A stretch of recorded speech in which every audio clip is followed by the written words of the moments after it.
আসসালামু আলাইকুম। অবিরাম বাংলা সংবাদে সবাইকে স্বাগত জানাচ্ছি আমি মমরিনাজ মমি। শুরুতেই বিআরবি কেবল সংবাদ শিরোনাম।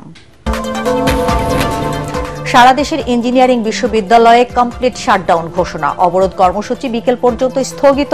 রাজধানীতে প্রকৌশল শিক্ষার্থীদের সাথে পুলিশের সংঘর্ষে পুরো এলাকার রণক্ষেত্র, আহত অন্তত 25 জন। ডাকসু নির্বাচনে ক্যাম্পাস জুড়ে চলছে প্রচার প্রচারণা, আচরণবিধি লঙ্ঘনে পাল্টাপাল্টি অভিযোগ ছাত্র নেতাদের।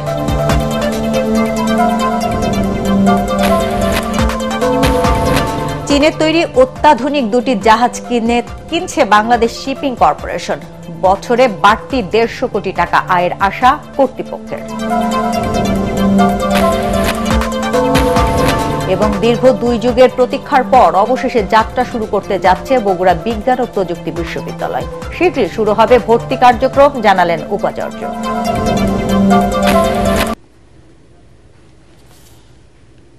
শুনছিলেন বিআরবি কেবল সংবাদ শিরোনাম, এবার বিস্তারিত। আন্দোলনরত প্রকৌশল শিক্ষার্থীদের অবরোধ কর্মসূচি আজ বিকেল 5টা পর্যন্ত স্থগিত করা হয়েছে। রাতে শাহবাগের ছাত্র প্রতিনিধিরা এই ঘোষণা দেন। এ সময় তারা জানান, মানুষের দুর্ভোগের কথা চিন্তা করে ব্লকেড কর্মসূচি স্থগিত করা হয়েছে।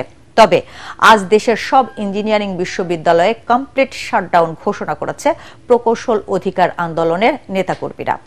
এছাড়া বিকেল 5টায় রমনায় ইঞ্জিনিয়ার্স ইনস্টিটিউশনে সংবাদ সম্মেলন করে পরবর্তী কর্মসূচি ঘোষণা করবেন আন্দোলনকারীরা। এর আগে বুধবার বিকেলে 3 দফার বদলে স্বরাষ্ট্র উপদেষ্টার শিক্ষার্থীদের কাছে ক্ষমা চাওয়া এবং হামলাকারী পুলিশ সদস্যদের বিচারের দাবি সহ নতুন 5 দফা দাবি জানায় প্রকৌশল শিক্ষার্থীরা।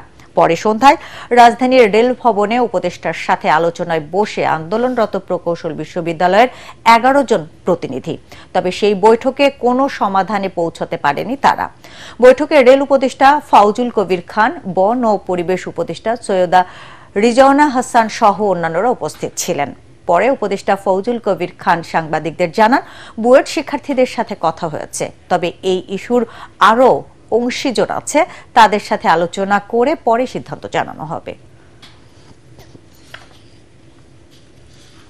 সারা দেশের প্রকৌশল ছাত্ররা, প্রকৌশলীরা আজকে শাহবাগে উপস্থিত হয়েছে। তারা কর্মসূচি করতেও প্রস্তুত আছে, কিন্তু জনগণের দুর্ভোগের কথা চিন্তা করে আমরা জনদুর্ভোগপূর্ণ কোনো কর্মসূচিতে ইমিডিয়েটলি যাব না। বিকাল 5টায় আইবি অর্থাৎ দ্য ইনস্টিটিউট অফ ইঞ্জিনিয়ার্স এর কাউন্সিল হলে সাংবাদিকদের জন্য একটি সভা, এবং সেই সভায় আমরা ফিউচার কর্মসূচি ঘোষণা করব ইনশাআল্লাহ। দর্শক, এই মুহূর্তে বুয়েট ক্যাম্পাসে আছেন আমাদের সহকর্মী মুশফিকুর রহমান। আমরা সরাসরি চলে যাচ্ছি তার কাছে।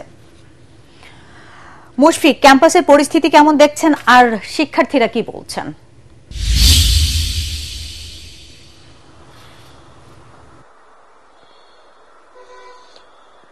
মমি, এই মুহূর্তে রয়েছি বুয়েট ক্যাম্পাসে।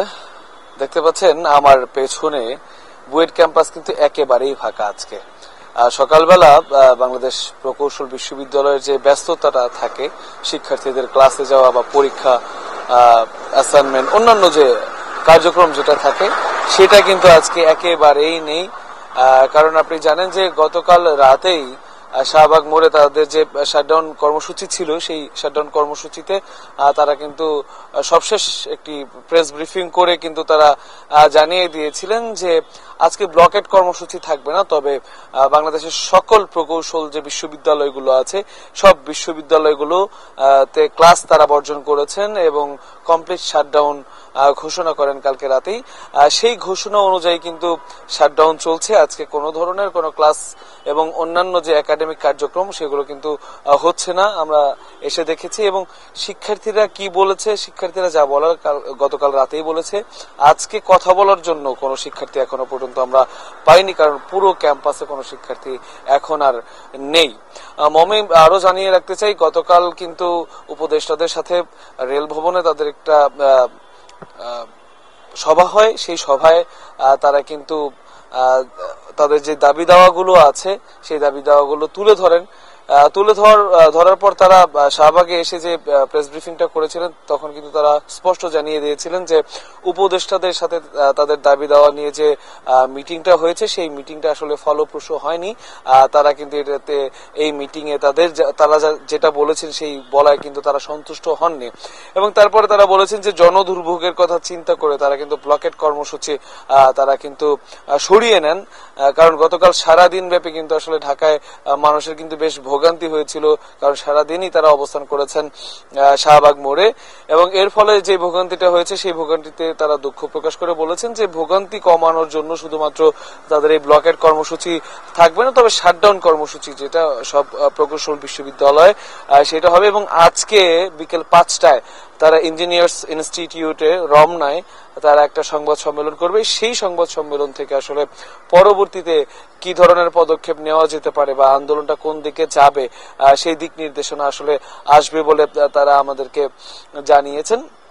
এছাড়া তাদের যে দাবি দাওয়াগুলো আছে, নবম গ্রেডে আসলে কোন ধরনের কোন ডিপ্লোমা যারা আছে তাদের আসলে অন্তর্ভুক্তি না করণ এবং 10ম গ্রেডেও বিএসসি যারা আছেন তারা সেখানে অংশগ্রহণ করতে পারবেন, এরকম কোটা মানে ইঞ্জিনিয়ারদের যে কোটাগুলো আছে বা ইঞ্জিনিয়ারদের মধ্যে যারা ডিপ্লোমা আছে সেই ডিপ্লোমাদের যে কোটাগুলো রয়েছে সেই কোটাগুলো নিয়ে কিন্তু তারা বেশ কয়েকদিন যাবতই আন্দোলন করে আসছিলেন, কিন্তু গতকালকে বড় পরিসরে তাদের আন্দোলন হয়েছে এবং সেখানে কিন্তু পুলিশের সাথে তাদের সংঘর্ষ এবং নানা ঘটনা ঘটেছিল আসলে সারাদিন ব্যাপী এবং সেই ঘটনার জের ধরেই আসলে এই কমপ্লিট শাটডাউন এবং সেই শাটডাউন চলছে এবং এখনো পর্যন্ত আসলে কোনো জায়গায় কোনো ক্যাম্পাসেই সেই ধরনের কোনো ঘটনা ঘটেনি।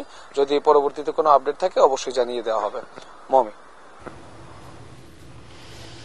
দেশে সহিংসতা বাড়লে নির্বাচন আয়োজন কঠিন হয়ে পড়বে বলে আশঙ্কা প্রকাশ করেছেন সমাজ কল্যাণ উপদেষ্টা শারমিন এস মুর্শিদ। তিনি বলেন, দেশ নির্বাচনমুখী হচ্ছে, সে কারণে আগামী দিনগুলো সরকারের জন্য চ্যালেঞ্জিং। এই নির্বাচন যাত্রায় রাজনৈতিক দল ও সমর্থকদের প্রতি সংযত আচরণ করার আহ্বান জানান তিনি। বুধবার বিকেলে ব্রাহ্মণবাড়িয়ার নবীনগর উপজেলার মানিকনগরে সুশীল সমাজের প্রতিনিধিদের সঙ্গে মতবিনিময় সভায় এসব কথা বলেন সমাজ কল্যাণ উপদেষ্টা।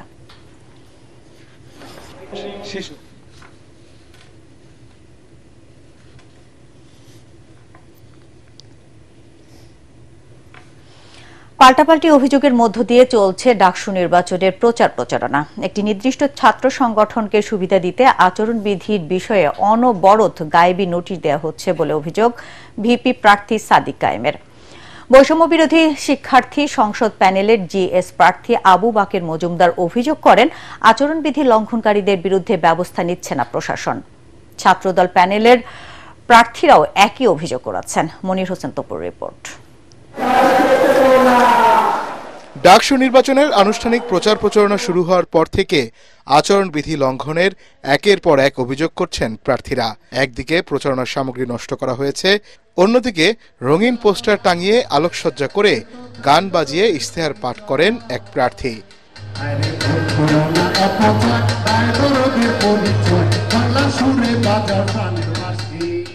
এই পরিস্থিতিতে নির্বাচন কমিশন সুষ্ঠু নির্বাচন আয়োজন করতে পারবে কিনা তা নিয়ে শঙ্কা প্রকাশ করেছেন ভিপি প্রার্থী সাদেক কায়েম। যখন তারা ওই নির্দিষ্ট সংগঠন যখন যেটা করে সেটাই নীতিমালা, সেটা রাত 1টায় হোক 3টায় হোক তখন সার্কুলার দেওয়া যায়। আমরা আসলে শঙ্কিত। নির্বাচন কমিশনের প্রতি আমার বিনীত অনুরোধ থাকবে, নিয়ম নীতি যা করবেন স্পেসিফিক অ্যানাউন্স করেন যে এটা নীতিমালা, এটা এইভাবে, এটা কাস্টমাইজ ভার্সন হবে না, এটাই ফাইনাল। ফ্রি ফেয়ার ক্রেডিবল ইলেকশনের একটা চমৎকার এক্সাম্পল আমরা ডাকসু নির্বাচনের মাধ্যমে দিতে চাই। তো সেই কারণে আমি অনুরোধ করবো নির্বাচন কমিশনার যারা আছেন, আপনারা উপর থেকে যা নাজিল হচ্ছে, আপনাদের উপর গায়েবী যা আসতেছে সেগুলো থেকে বেরিয়ে আসেন। শিক্ষার্থীরা যা চাচ্ছে, শিক্ষার্থীদের যে আকাঙ্ক্ষা, তাদের যে প্রত্যাশা, সে আলোকে আপনারা সকল অংশীজনদের জন্য লেভেল প্লেইং ফিল্ড এনশিওর করুন। প্রশাসনের যে এই যে তাদের নিশ্চুপ থাকার যে ব্যাপারটা বা কঠোর না হওয়ার যে ব্যাপারটা, এতে করে অন্যান্য প্রার্থীদের উৎসাহিত করবে নির্বাচন আচরণবিধি লঙ্ঘন করার জন্য। নির্বাচন কমিশন পক্ষপাতমূলক আচরণ করছে বলে অভিযোগ করেন জিএস প্রার্থী আবু বাকের মজুমদার। বিশ্ববিদ্যালয়ের প্রশাসন যদি বিশেষ কোনো গোষ্ঠীকে এভাবে সুবিধা দিয়ে যায়, তাহলে 19 সালে যে ডাকসু নির্বাচন ছাত্রলীগ সেখানে একপাক্ষিক সুবিধা পেয়েছিল, নতুন করে তার পুনরাবৃত্তি হয় কিনা সেই সংখ্যা শিক্ষার্থীদের মনে আছে। চোখে আঙুল দিয়ে দেখিয়ে দিয়েছি যে এই বিষয়টা হচ্ছে, কিন্তু তারা কোনো প্রকার পদক্ষেপ নেয় নাই। কিন্তু এই যে পদক্ষেপ না নেওয়ার পেছনের ক্ষেত্রে শিক্ষার্থীদের মনে কিংবা আমরা যারা প্রার্থীরা করতেছি তাদের মনে একটা আশঙ্কা জায়গা তৈরি হচ্ছে। ক্যান্টিন, টিএসসি সহ ক্যাম্পাসের বিভিন্ন চত্বরে জড়ো হয়ে প্রচারণা চালাচ্ছেন প্রার্থী ও তাদের সমর্থকরা। নির্বাচিত হলে ছাত্রছাত্রীদের আবাসন সংকট দূর করা, নিরাপদ ক্যাম্পাস সহ ভোটারদের দিচ্ছেন নানা প্রতিশ্রুতি। মনির হোসেন তপু, এটিএন বাংলা, ঢাকা। সম্পূর্ণ নিজস্ব অর্থায়নে চীনের তৈরি দুটি জাহাজ কিনতে যাচ্ছে বাংলাদেশ শিপিং কর্পোরেশন। চলতি বছরের ডিসেম্বরের মধ্যে বিএসসি বহরে যুক্ত হবে অত্যাধুনিক প্রযুক্তির এই জাহাজগুলো। এছাড়াও পাইপলাইনে রয়েছে আরো 7টি জাহাজ কেনার প্রক্রিয়া। চট্টগ্রাম থেকে আরো জানাচ্ছেন তামিম মাহমুদ। সমুদ্র বাণিজ্যে নিজেদের অবস্থান আরো শক্ত করতে প্রায় 936 কোটি টাকায় দুটি বাল্ক ক্যারিয়ার জাহাজ কিনতে যাচ্ছে বাংলাদেশ শিপিং কর্পোরেশন। সরবরাহকারী প্রতিষ্ঠান যুক্তরাষ্ট্রের Hellenic dry bulk ventures LLC হলেও জাহাজ দুটি নির্মাণ করছে চীন। 55 থেকে 66 হাজার টন ধারণ ক্ষমতার এই দুটি বাল্ক ক্যারিয়ার জাহাজ থেকে বছরে বাড়তি 150 কোটি টাকা আয় হবে বলে আশা কর্তৃপক্ষের। এছাড়াও এই দুটি জাহাজের মাধ্যমে বছরে পর্যায়ক্রমে কর্মসংস্থান হবে 150 জন নাবিকের। সক্ষমতা জাহাজ কেনার কারণে যে কনফিডেন্স এবং যে রেপুটেশন বিল্ড আপ হবে, অলরেডি আমরা সেই রেজাল্ট পাচ্ছি। বিভিন্ন কোম্পানি, বিভিন্ন অর্গানাইজেশন, বিভিন্ন রাষ্ট্র বিভিন্ন ধরনের অফার নিয়ে আসছে যে তারা আমাদেরকে সফট লোন দিতে চায়। আধুনিক প্রযুক্তি ও পরিবেশ বান্ধব এই দুটি জাহাজ বাংলাদেশ শিপিং কর্পোরেশনের বহরে যুক্ত হলে বিএসসির নিজস্ব পরিবহন সক্ষমতা দাঁড়াবে প্রায় 1,20,000 টনে। গ্রিন শিপিং এবং environment friendly and economising fuel consumption, এই তিন ক্ষেত্রে একটা বাংলাদেশের প্রেক্ষাপটে উদাহরণ হয়ে থাকবে। অন্যদিকে জাহাজ দুটির সরবরাহকারী প্রতিষ্ঠান যুক্তরাষ্ট্র হওয়ায় বাড়তি সুবিধা পাওয়া যাবে বলে আশা কর্তৃপক্ষের। এই দুইটা জাহাজ যখনই আমেরিকা সহ ইউরোপের যে কোনো পোর্টে যাবে, কোথাও কোনো রেস্ট্রিকশন আসবে না, বিকজ আমাদের এই টাকা পয়সা সব চলে যাবে আমেরিকাতে। সুতরাং এটা শুধু বাংলাদেশ শিপিং কর্পোরেশন না, এটা আমাদের বাণিজ্য ক্ষেত্রে একটা শিপিং কর্পোরেশনের পক্ষ থেকে বড় অবদান। এখন বলা হচ্ছে we are not only business entity, we have become a diplomatic tool of the nation. এবছরের ডিসেম্বরের মধ্যে বিএসসির জন্য আরো 3টি জাহাজ ক্রয়ের অনুমোদন দিয়েছে সরকার। G2G পদ্ধতিতে চীন থেকে কেনা হচ্ছে আরো 4টি জাহাজ। এছাড়াও দক্ষিণ কোরিয়ার কাছ থেকে আরো 6টি জাহাজ ক্রয়ে প্রাথমিক অনুমোদন দিয়েছে বিএসসির পরিচালনা পর্ষদ। সৈয়দ তামিম মাহমুদ, এটিএন বাংলা, চট্টগ্রাম। দীর্ঘ 2 যুগের প্রতীক্ষা কাটিয়ে অবশেষে যাত্রা শুরু করতে যাচ্ছে বগুড়া বিজ্ঞান ও প্রযুক্তি বিশ্ববিদ্যালয়। উপাচার্য জানান, অস্থায়ী ক্যাম্পাসে শীঘ্রই শুরু হবে শিক্ষার্থী ভর্তি। বিশ্ববিদ্যালয়ের একাডেমিক কার্যক্রম শুরু হলে দেশের 55তম বিশ্ববিদ্যালয় হিসেবে বগুড়া সহ উত্তরবঙ্গের মানুষের উচ্চশিক্ষায় নতুন দিগন্ত উন্মোচিত হবে, এমনটাই প্রত্যাশা এলাকাবাসীর। বগুড়া প্রতিনিধি আজিজুল হাকিম রুমনের পাঠানো রিপোর্ট আর জানাচ্ছেন ফারহিন ইসলাম টুম্পা। দীর্ঘ 24 বছর পর অবশেষে আলোর মুখ দেখতে যাচ্ছে বগুড়া বিজ্ঞান ও প্রযুক্তি বিশ্ববিদ্যালয়। শুরু হচ্ছে একাডেমিক কার্যক্রম। সম্প্রতি শিক্ষার্থীদের পাঠদানের জন্য 3টি বিভাগ চালুর অনুমোদন চেয়ে বিশ্ববিদ্যালয় মঞ্জুরি কমিশনের কাছে আবেদন করেছে বিশ্ববিদ্যালয় কর্তৃপক্ষ।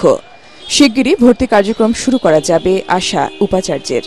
আশা করি যে এর মধ্যে দিয়ে এই সাবজেক্টগুলোর মধ্যে দিয়ে সায়েন্স অ্যান্ড টেকনোলজির যে প্রক্রিয়া সেটা শুরু হবে এবং ইনশাল্লাহ আমরা একটা আন্তর্জাতিক মানের বিশ্ববিদ্যালয় গড়ে তুলতে পারব। 2001 সালে জাতীয় সংসদে আইন পাশের মধ্য দিয়ে বিশ্ববিদ্যালয় প্রতিষ্ঠার অনুমোদন পেলেও নানা কারণে থমকে যায় এর বাস্তবায়ন। 2023 সালে আইন বাস্তবায়নের জন্য সরকার এসআরও জারি করে। চলতি বছর উপাচার্য নিয়োগ দেয় সরকার। সবশেষ বগুড়ার ভোকেশনাল টিচার্স ট্রেনিং ইনস্টিটিউটকে অস্থায়ী ক্যাম্পাস হিসেবে ব্যবহারের জন্য চুক্তি হয়। এদিকে বিশ্ববিদ্যালয় প্রতিষ্ঠার দীর্ঘদিনের দাবি পূরণ হওয়ায় খুশি স্থানীয় শিক্ষার্থী ও অভিভাবকরা। বগুড়া একটি পূর্ণাঙ্গ সরকারি একটা বিশ্ববিদ্যালয় হয়ে যায়, তাহলে মনে হয় যে এই উত্তরবঙ্গের যারা আমরা আছি শিক্ষার্থী, তারা যে আমরা ঢাকামুখী হচ্ছি, এই ঢাকা থেকে চাপটাও যেমন কমবে, তার পাশাপাশি আমরা একটা মানসম্মত শিক্ষার একটা সুযোগ পাবো এখানে। মানে সায়েন্স ব্যাকগ্রাউন্ডের স্টুডেন্টগুলো এরা আরো ওদের স্কিল ডেভেলপমেন্ট করার আরো ভালো চান্স পাবে। আমরা খুবই আনন্দিত এবং আমরা খুবই উচ্ছ্বসিত যে বগুড়া একটি বিজ্ঞান ও প্রযুক্তি বিশ্ববিদ্যালয় স্থাপিত হচ্ছে। বিশ্ববিদ্যালয় কার্যক্রম চালাতে এখন পর্যন্ত 4,67 লাখ টাকার বরাদ্দ পাওয়া গেছে বলে জানালেন জেলা প্রশাসক। বিশ্ববিদ্যালয়ের স্থায়ী ক্যাম্পাসের জন্য জায়গাটা এখনো আমরা ফাইনাল করি নাই, কারণ এটা আইনের মধ্যে একটা জায়গার কথা লেখা আছে। এখন বগুড়ার যে সাধারণ জনগণ আছেন এবং যারা জনপ্রতিনিধি আছেন তাদের সমন্বয়ে জায়গা দেখা হবে। স্থায়ী ক্যাম্পাস প্রতিষ্ঠা করে বিস্তৃত পরিসরে বিশ্ববিদ্যালয়ের কার্যক্রম শুরুর দাবি এলাকাবাসীর। Bureau report, ATN Bangla. ভারতে অবৈধ অনুপ্রবেশের দায়ে 3 বছর কারাভোগের পর দেশে ফিরেছেন 17 বাংলাদেশি কিশোর কিশোরী। বুধবার রাতে বেনাপোল সীমান্তের চেকপোস্ট দিয়ে দেশে ফেরে তারা। এর আগে কলকাতায় বাংলাদেশের সহকারী হাইকমিশন তাদের নাগরিকত্ব যাচাই শেষে দেশে প্রত্যাবাসনের জন্য ভারত সরকারের কাছে অনাপত্তি সনদ দেয়। বেনাপোল ইমিগ্রেশন পুলিশ জানায়, বিশেষ ট্রাভেল পারমিটের মাধ্যমে পেট্রাপোল ইমিগ্রেশন পুলিশ ওই কিশোর কিশোরীকে তাদের কাছে হস্তান্তর করেছে। 3 বছর আগে অবৈধ অনুপ্রবেশের দায়ে কলকাতা থেকে ওই কিশোর কিশোরীদের গ্রেফতার করা হয় এবং আদালত তাদের সাজা দেয়। তারা সবাই পশ্চিম বাংলার বিভিন্ন শেল্টার হোমে ছিল। তাদের বাড়ি পাবনা, গাজীপুর, গোপালগঞ্জ, কুষ্টিয়া, নরসিংদী, লক্ষ্মীপুর, খুলনা, নড়াইল, লালমাটিয়া ও বাগেরহাট জেলায়।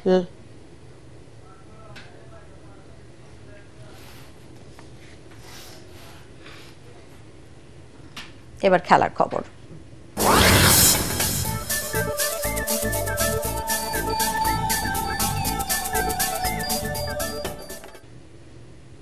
মেসি ম্যাজিকে ওরল্যান্ডো সিটিকে 3-1 গোলে হারিয়ে লিগস কাপের ফাইনালে উঠল ইন্টার মায়ামি।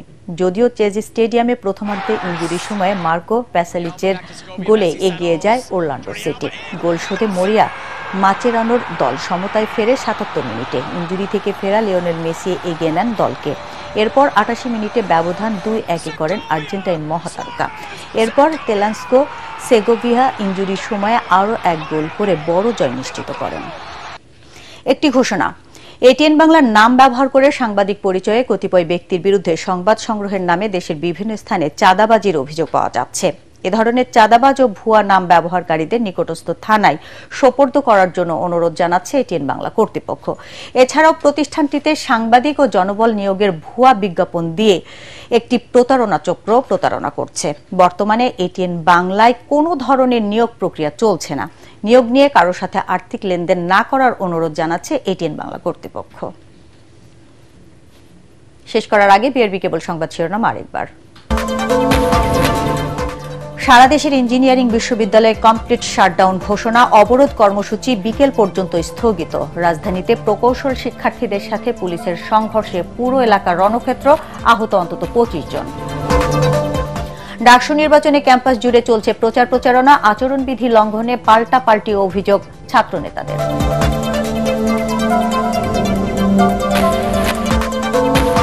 চীনের তৈরি অত্যাধুনিক 2টি জাহাজ কিনছে বাংলাদেশ শিপিং কর্পোরেশন। বছরে বাড়তি 150 কোটি টাকা আয়ের আশা কর্তৃপক্ষের।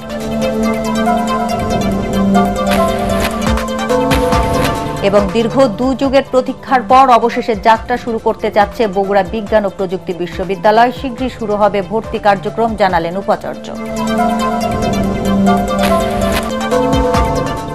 দর্শক, পরবর্তী সংবাদ দেখার আমন্ত্রণ জানিয়ে এখনকার মতো শেষ করছি এটিএন বাংলা সংবাদ। ইউটিউবে দেখতে ব্রাউজ করুন youtube/এটিএন বাংলা নিউজ। ধন্যবাদ সবাইকে।